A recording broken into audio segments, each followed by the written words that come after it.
Hey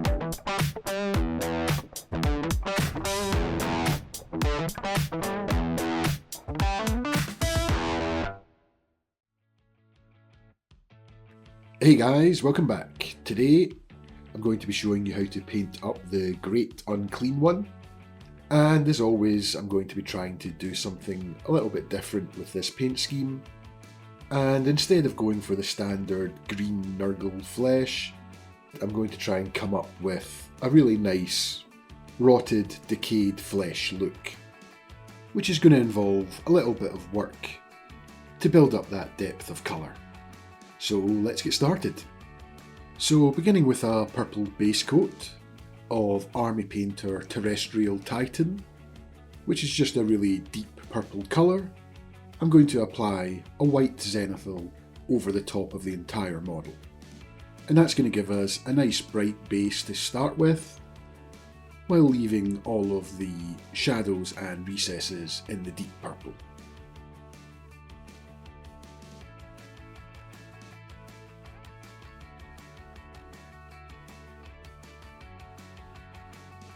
I'm then going to go in with some muted pink ink through the airbrush and apply this to all of the white areas created in the previous zenithal highlight.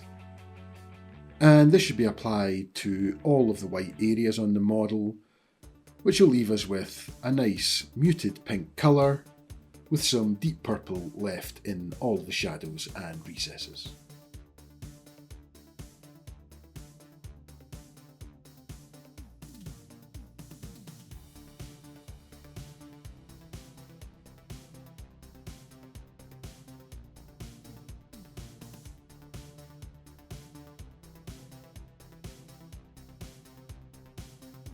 I'm then going to quickly go back in and apply another zenithal highlight. Only difference being this time I'm only going to be spraying from directly above the model. And this is just going to re-highlight all of the pink areas in preparation for the next step.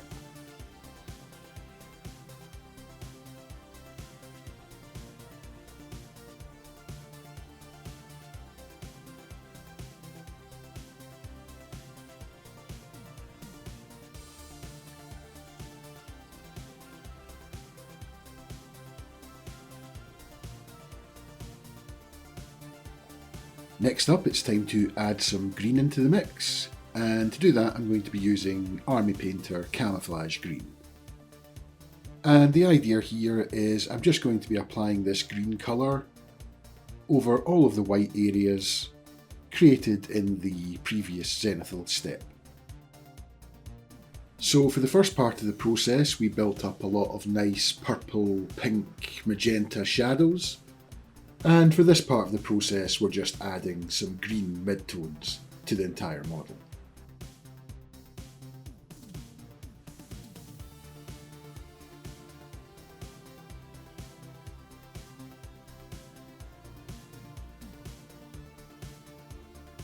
Next I'm going to highlight the previous green layer, and to do that I'm going to be using Citadel Deepkin Flesh.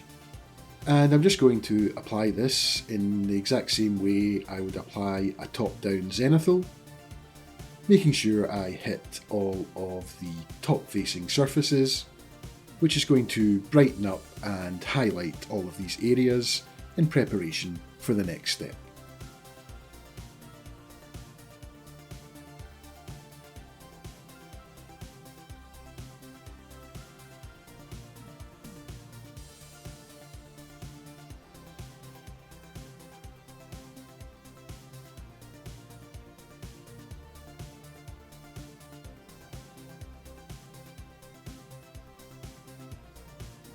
Next I'm going to be reinforcing all of the shadow areas, which have been lost a little bit with all of the downward spraying. And to do that I'm going to be using a mix of muted violet and muted grey inks. And I'm firstly going to be applying the muted violet to all of the shadow areas of the main body of the model. And then I'm going to switch to the muted grey and apply this to the shadow areas of the arms. with the idea being that the muted grey was going to give the arms a really decayed and gangrene look. And to sell this effect, I just made sure that I oversprayed the muted grey, not only covering the shadows and recesses, but also the midtones as well. And just leaving the top facing area in the previous highlight colours.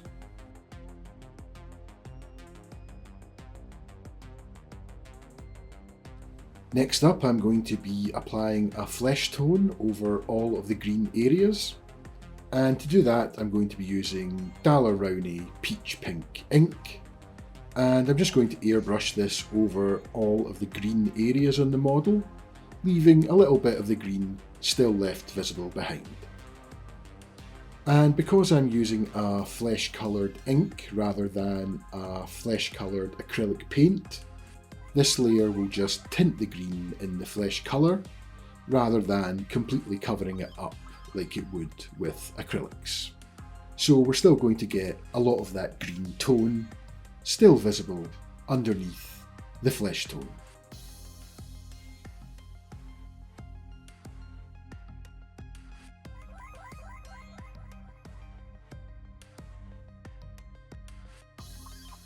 Next up, I'm going to be painting in the intestines that are bursting out of the belly of the model. And to do that, I'm just going to give them a quick blast with Citadel Pallid Witch Flesh.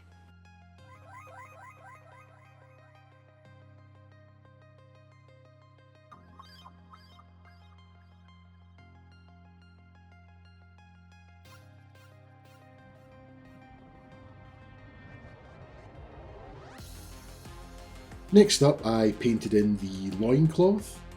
And to do that, I base coated it with Army Painter Basilisk Red, and then gave it a quick highlight with Army Painter Blood Chalice.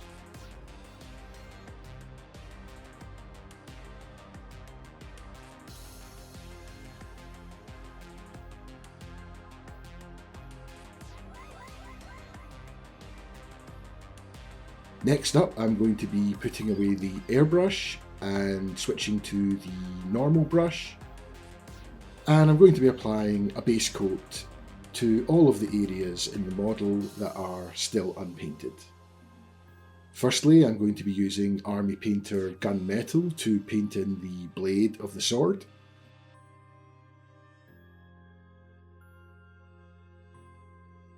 Then Army Painter Dusty Skull to paint in all of the skulls in the middle of the blade. And for the hilt of the weapon, I used Army Painter Tainted Gold.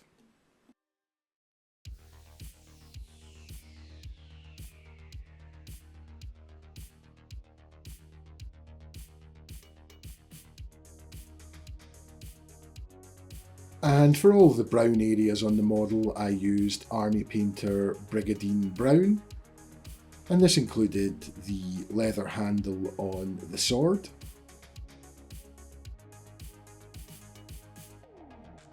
And also the rope strap for the loincloth as well.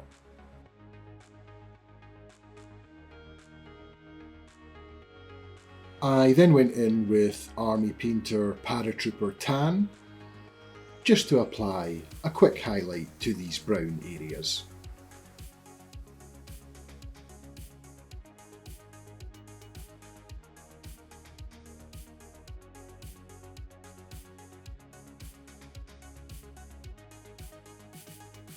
Next, it was time to paint in all of the horns, and to do that, firstly I painted them all with a base coat of black, and then just gave them a quick two-step dry brush highlight. Firstly with Army Painter Night Sky, and then an even lighter dry brush of Army Painter Runic Cobalt.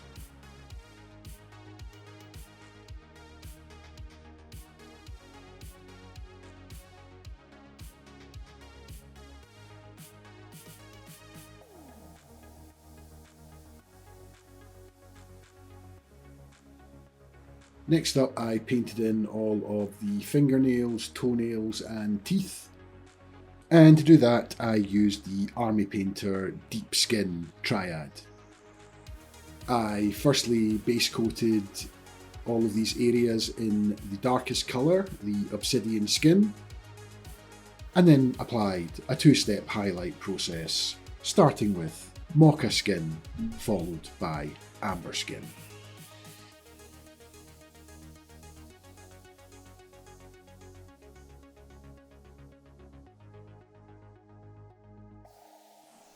And the final stage before we start to apply washes to the model is to quickly paint in the gemstones that are on the sword. And to do that, I just base coated the gems in the same basilisk red that we used for the loincloth, and then applied a quick highlight, firstly of Army Painter Lava Orange, followed by an even smaller highlight of Army Painter Inner Light.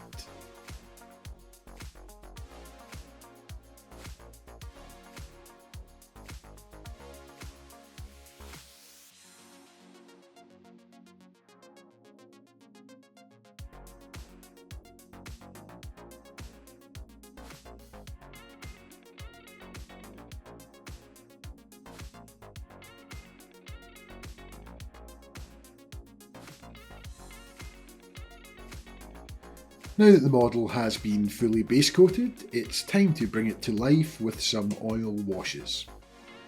So I'm going to mix up a variety of oil washes on my palette in preparation before applying to the various parts of the model.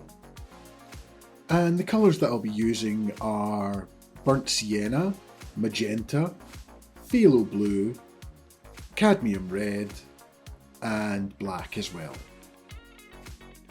And as one of the washes that I want to use will be purple, and I don't actually have a purple oil paint, I'm just going to mix a little bit of the phthalo blue in with the cadmium red to make a nice purple colour, and then add a touch of black to darken it slightly. And then I'm just going to use some odourless white spirits to turn the oil paint into a wash. Then I'm just going to mix the rest of the required washes, which will be a magenta wash, a brown wash, a red wash, and also a black wash. Just by mixing in the respective colours with a touch of odourless white spirits, and adding just a touch of black to each of the coloured mixes, just to darken them up slightly. And once the washes have been mixed, it's now time to apply them to the model. And there's really no secret in how to apply this here, you just need to slap it on and make sure you cover every part of the model with washes. And I'll be using the brown wash for all of the skulls on the sword, all of the metallic gold, and also all of the teeth and fingernails and toenails. A black wash for all of the silver metallics and all of the horns, a red wash for the loincloth, and I'll be using the magenta wash for the main part of the body, and finally I'll be using the purple wash for the arms and the intestines. And at this stage things might start to look a little bit messy, but don't worry, it's all part of the process.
And once that's been applied, I pretty much straight away go in with my makeup brushes and start the removal process.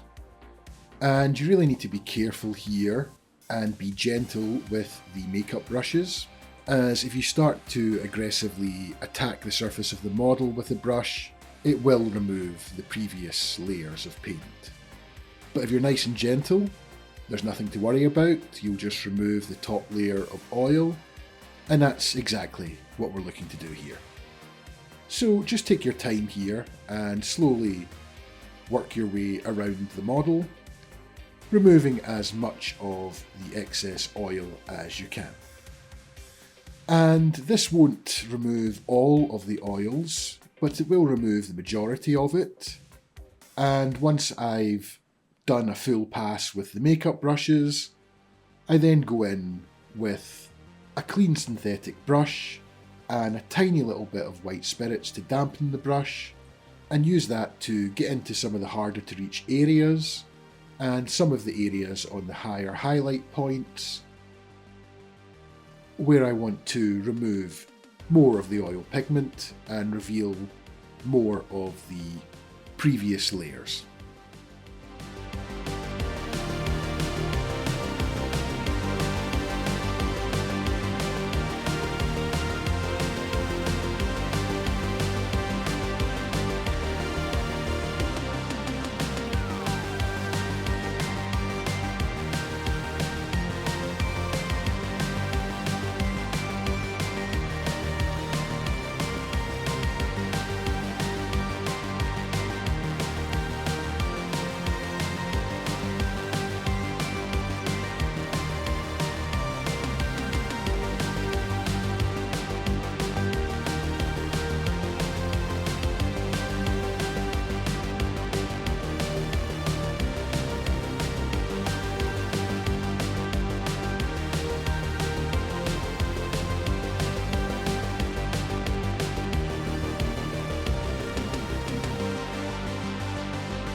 And once that's dried, you should be left with a pretty badass looking model, which is nicely shaded with a decayed and rotting looking flesh tone.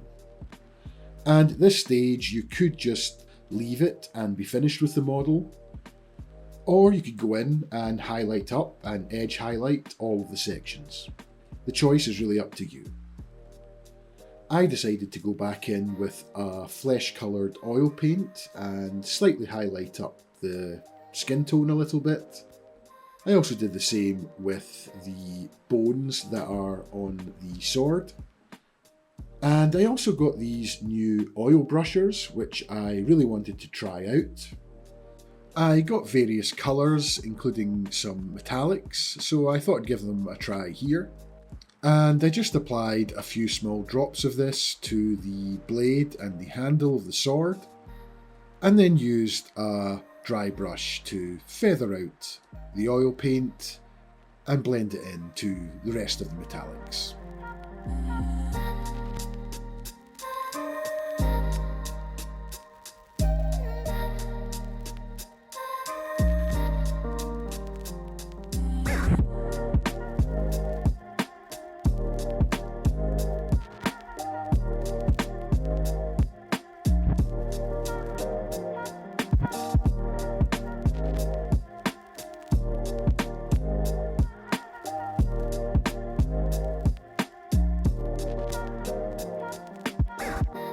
And once I was happy with all of the highlights, it was time for the final step, which was to dry brush on some Army Painter Barbarian flesh to all of the raised areas on the skin.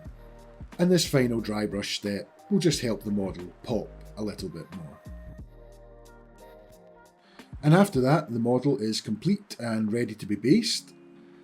And my idea was to get a hold of a volcanic lava resin base, and I wanted to paint it up with purple lava rather than the kind of standard reddy orange lava. And as always, I hope you found this video useful, and if you did, don't forget to hit the like button and leave a comment down below. And if you do have any questions on any of the techniques used in this video or any of my other videos, then feel free to jump onto my Discord, linked down below, and I'd be happy to help out where I can. So hopefully I'll see you there on the Discord. But until then, happy painting, and I'll see you in the next one.